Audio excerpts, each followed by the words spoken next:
इमरान खान अगर जीत भी गए ना, वो फिर भी धरने दे रहे होंगे, आप देखेंगे। तो मतलब फिक्र मत कीजिए कि वो जो है वो हुकूमत नहीं करेंगे कभी। यस, आपका इनपुट। देखिए, पहले तो मुझे थोड़ा सा डिसएग्रीमेंट की इजाजत दें। I do see him winning, मतलब मैं उनको ये नहीं समझता कि देखें, ये एक ख्याल जरूर था दूसरी जमातों में जो इस वक्त हुकूमत में हैं और किसी हद तक एस्टैब्लिशमेंट में भी, कि जैसे जैसे वक्त गुजरेगा इमरान खान की सपोर्ट कम होती जाएगी, उनके साथ जो लोग खड़े हैं वो उनसे दूर होते जाएंगे। हमने देखा कि ऐसा नहीं हुआ। ये जो इलेक्शन को डिले करने की बातें हैं, ये अभी तक जो है ये कोई संजीदा सोच उस तरह से नहीं है। अलबत्ता ये जरूर है कि मुस्लिम लीग के हलकों में ये गुफ्तगू शुरू हो गई है, वो आपस में डिस्कशन जरूर कर रहे हैं कि इन हालात में उनके ऑप्शंस क्या हैं।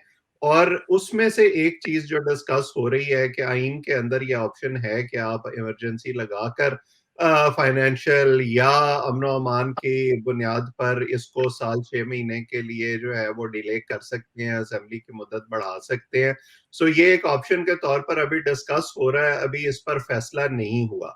लेकिन इसके अंदर जो सबसे बड़ा फैक्टर है कि ये क्यों डिले किए जाएं, उसकी वजह भी यही है कि उन्हें यह खौफ है कि मौजूदा हालात में अगर वो इलेक्शन में चले गए और इकोनॉमी के यही हालात रहे तो वो फिर पीटीआई का मुकाबला नहीं कर सकेंगे उस तरह से, और उनकी मकबूलियत बढ़ती जाएगी पीटीआई की, और इन्हें उसका पॉलिटिकल कैपिटल जो है वो फिर भुगतना पड़ेगा ये इलेक्शंस में। मैं नहीं समझता कि इकोनॉमी के हालात जितने खराब है, अगर ये उसको 6 महीने डिले कर भी देते हैं तो इनके पास इतना वक्त होगा कि ये उसको रिकवर कर सकेंगे। हाँ, ये जरूर है कि उल्टा उसका नुकसान मजीद इनको होगा और इमरान खान उसका सियासी फायदा उठाएंगे। इवेंचुअली तो जाके इलेक्शन होने ही होने हैं। ये शायद अनपॉपुलर ओपिनियन हो, लेकिन मेरे ख्याल में ये जो एक सेंटिमेंट पैदा हो गया है तब्दीली के नाम पर पाकिस्तान में, हम उससे डिसएग्री जरूर कर सकते हैं, लेकिन हम फैक्ट्स ऑन ग्राउंड को नजरअंदाज नहीं कर सकते। अगर आपको याद हो, जब हम ये डिस्कशंस किया करते थे जब इमरान खान की हुकूमत थी, और इमरान खान अपनी हुकूमत में कोई इतने ज्यादा पॉपुलर नहीं थे। 14 जो ज़िमनी इंतखाबात हुए थे पंजाब के अंदर इनके 3.5 साल में, उसमें से तो 13 हलकों में पीटीआई हार गई थी, और उस वक्त भी यही इकोनॉमी के मसाइल थे, यही गवर्नेंस के मसाइल थे। लेकिन वो जो एक प्री मेच्योरली ये सारा कुछ जो हुआ, उनको घर जाना पड़ा, अदम एतमाद हुआ, उसके नतीजे में जो नैरेटिव उन्होंने बनाया, वो नैरेटिव जो है वो अब इस वक्त उनके हामियों ने खरीद लिया है, और उसमें फिर इकोनॉमी भी आ गई है। सो वो जो उसका असर है वो इस वक्त आपको ग्राउंड पर नजर आ रहा है। मैं तब भी ये कहता था और मैं अब भी ये कहूंगा कि जब तक एक दफा इमरान खान साहब इक्तदार में आके 5 साल पूरे नहीं कर लेंगे, उनके हामियों को जो है वो ठंड नहीं पड़ेगी कि खान साहब के पास कोई ऐसा जादू का चिराग नहीं है जिससे वो पाकिस्तान में दूध और शहद की नहरें बहा सके। सही बात है। Ayesha, any rebuttal? Well, I mean, I respect this his opinion if he thinks he will win. What I will say in response is कि अभी जो कराची में बाई इलेक्शंस हुए हैं उसमें तो पीटीआई तीसरे नंबर पे आई। कराची के लोगों ने तो पीपीपी और जमात इस्लामी को प्रेफर किया है पीटीआई के ऊपर। और मैं नहीं समझती, I agree with you in terms of कि जो इकोनॉमी की सूरत हाल है, that is a big blot on the incumbents, because अब वो इनकम्बेंट्स का बैगेज बन गया है, क्योंकि लोग तो इस तरह, कम लोग हैं जो इस तरह सोचेंगे कि जी उन्होंने भी 4 साल बहुत गड़बड़ की थी, और अब मगर क्योंकि अभी ये हुकूमत में है तो ज्यादा उसका जो फॉल आउट है वो इन्हीं पे शायद पड़ेगा। लेकिन I at the same time I think just because he didn't finish his 5 years, I mean he had 4 years, which is longer than most civilians have. So I think लोगों को ये तो पता चल गया है कि वो दूध और शहद की नहरें नहीं दे सकते। वो तो I think वो तो सिर्फ जो लोग उनको वैसे ही जाती तौर पे पसंद करेंगे, वो 10 साल बाद भी शायद उन्हीं को वोट देंगे, चाहे हालात बहुत ही खराब हो जाए। So I don't think कि उनका voter is a rational voter.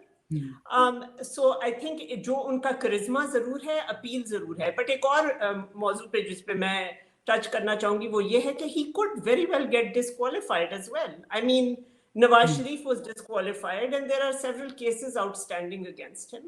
And if he does get disqualified, so what are PTI's chances?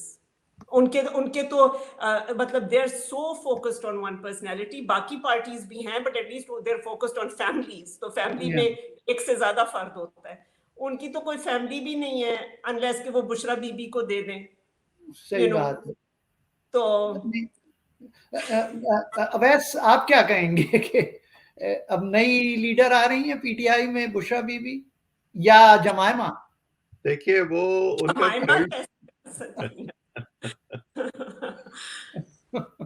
देखिए एक जगह तो मैंने ये बयान पढ़ा सोशल मीडिया पर ही कहीं कि उन्होंने कहा है कि अगर ऐसा हो गया तो मेरी जगह बुशरा बीबी संभालेंगी। अब मुझे पता नहीं है कि वो कितना सच था या झूठ था, क्योंकि आजकल मिस इन्फॉर्मेशन जो है वो भी बड़ी चलती है सोशल मीडिया पर, लेकिन ये हम जरूर जानते हैं कि उनके फैसलों पर उनकी हुकूमत के अंदर भी और अब जब वो अपोजिशन में है तब भी बुशरा बीबी का बहुत ज्यादा इन्फ्लुएंस है। So you never know. बाकी उनकी अपनी पार्टी के अंदर भी बहुत ज्यादा जो एस्पिरेंट्स हैं वो मौजूद हैं जिनका ये ख्याल है, शाह महमूद कुरैशी से लेकर परवेज खटक तक, कि अगर खान साहब डिस्क्वालीफाई होते हैं किसी वजह से तो वो कर सकते हैं, उनकी जगह फिल कर सकते हैं और एस्टेब्लिशमेंट के साथ भी उनके ताल्लुकात खान साहब की निस्बत ज्यादा बेहतर रहेंगे।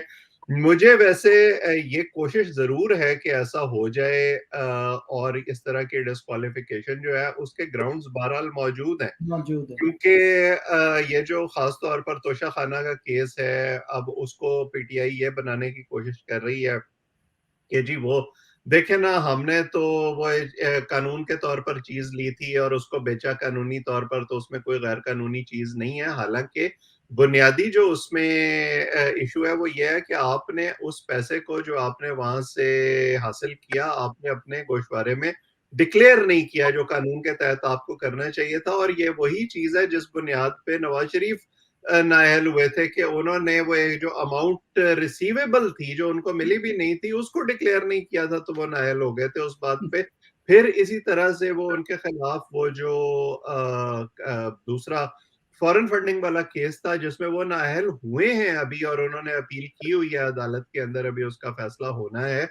उसमें भी यही था कि वो जो सारे इनके अकाउंट्स थे वो इन्होंने डिक्लेयर नहीं किए थे कि वो फंडिंग कहाँ से आ रही है। सो ग्राउंड्स मौजूद है क्या उसमें बाकायदा वो इनकी जो नाअहली है वो हो जाएगी और वो हाई कोर्ट और सुप्रीम कोर्ट से होती होती उसको तौसीक भी होगी उस नाअहली की, और उसके नतीजे में इनकी हिकमत अमली क्या होगी यह भी देखना होगा। मुझे वैसे रियलिस्टिकली इसका इम्कान कम नजर आता है कि जब ये केस इवेंचुअली सुप्रीम कोर्ट में जाएगा तो इनकी नाअहली जो है वो बाकी रह सकेगी। और उसकी वजह जो है वो मुझे ये लगती है कि ये जो इस वक्त मुस्लिम लीग नून कोशिश कर रही है कि किसी तरह से मरियम बीबी की और जहांगीर तरीन की और नवाज शरीफ की जो नाअहली है उसकी मुद्दत का तयन करवा लिया जाए ताकि वो अगले इलेक्शन में जो है वो इंतखाबी अमल में हिस्सा लेने के काबिल हो जाएं। तो अगर वो हो गया तो फिर इमरान खान साहब भी जो हैं वो कहीं ना कहीं वो जो लेवल प्लेइंग फील्ड की बात होती है उसमें आ जाएंगे, और या तो सबकी नाअहलियां होंगी या किसी की भी नाअहली नहीं होगी, और फिर हम देखेंगे कि इंतखाबी मरहला जब शुरू होता है तो उसमें क्या होता है। बस लास्ट मिनट रह गया है आयशा, जस्ट लास्ट 30 सेकंड में ये बताइए कि क्या देख रही हैं आप आने वाले दिनों में, इन 30 seconds. I'm just seeing a lot of pain for the average person. I think ये जो IMF की conditions हैं, and I'm not going to blame the IMF because IMF is a lender. IMF has to do this with whoever borrows and especially repeated borrowers. So I mean, I don't see anything good happening. I don't know कि to what. I'm not sure elections होंगे ना नहीं होंगे, हो भी सकते हैं नहीं भी हो सकते, मैं उसमें कोई प्रेडिक्शन नहीं देना चाहती, बट एज आई सेड कि पर्सनली मुझे इतना फर्क नहीं पड़ता कि इलेक्शन हो या ना हो। But what I would really like to see is I would like to see कि जो हमारे पाकिस्तान के एलिट्स हैं, चाहे वो किसी भी पार्टी से उनका ताल्लुक हो या किसी भी इंस्टीट्यूशन से उनका ताल्लुक हो, वो कुछ they realize that if they don't pay up, they're going to lose the country that has given them so much. Wes, last word, 30 seconds.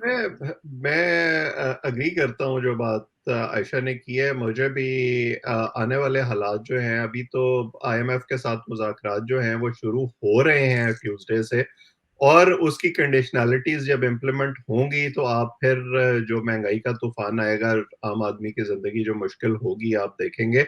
Plus जैसे जैसे हम इलेक्शन की तरफ बढ़ते जाएंगे, अभी तो ये फैसला होना बाकी है कि इलेक्शन कब होता है और उसकी तारीख क्या फाइनल होती है, लेकिन मैं एक बहुत अगली और डेयर आई से मैं एक ब्लडी इलेक्शन कैंपेन देख रहा हूँ।